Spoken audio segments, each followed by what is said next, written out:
Hello, Sweety बोलतेय का? अजून तरी मी असिस्टंट ठेवला नाहीये, म्हणून स्वीटीच बोलायला लागलोय. अच्छा, तूच आहेस का?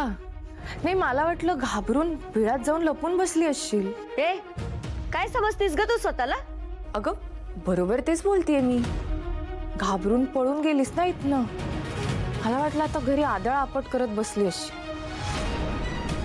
तुला हरायची सवयच नाहीये. ए, मी हरणाऱ्यातली नाहीये, लक्षात ठेव. अच्छा, मग घाबरून तोंड लपवणार आहेस का? तू फोन ठेवायलास का मी ठेवू? हे बघ, फोन ठेवल्याने काहीही बदलणार नाहीये. काय ना, तुझ्यात समोरच्याचं ऐकून घेण्याचे पेशन्सच नाहीयेत मुळात. पण हे बघ, आपण चुकीचा मार्ग निवडला की हार पचवण्याची तयारी ठेवावीच लागते. मी पुण्यांदा सांगालोय तुला, मी हरलेलो नाहीये. तुला एकदा सांगितलेलं कळत नाही? हा बघ, माझ्या वाट्याला जाऊ नकोस हा. त्रास होतोय ना स्वीटी? मग हेच जेव्हा आपण समोरच्याला त्रास देतो तेव्हा त्याला कसं वाटत असेल ह्याचाही विचार करायला हवा स्वीटी.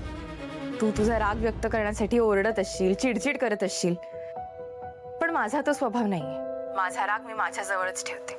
पण याचा अर्थ तू त्याचा गैरफायदा करून घेशील असा नाही. का माझ्या मार्गात दरवेळी अडथळा निर्माण करतेस तू? का मला तुझी वैरी समजतेस ग? हे बघ स्वीटी, ही नोकरी माझ्यासाठी खूप महत्वाची. माझ्या बाबांच्या जवळ जाण्याची, त्यांच्याबरोबर काम करण्याची ही एकमेव संधी आहे माझ्याकडे. अगं, पण निदान एक मुलगी म्हणून तिच्या वडिलांचं प्रेम किती महत्वाचं असतं हे तरी कळू शकतं ना तुला. तरी पण का वागतेस अशी? माझ्या शुभूसाठी.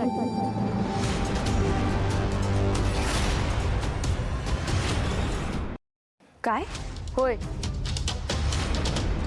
आणि हे बघ, तुमच्या बाप लेकीच्या भांडणात ना माझ्या शुभूला अडकवू नका.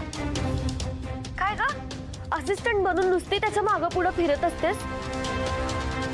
एक लक्षात ठेव श्रावणी, शुभू फक्त माझा आहे आणि त्याच्यावर फक्त माझा अधिकार आहे, कळलं? अधिकार? काय बोलतेस? कोणी दिला आणि तुला तो? शुभ काही वस्तू नाहीये त्याच्यावर अधिकार गाजवायला. तू नको शिकवस मला.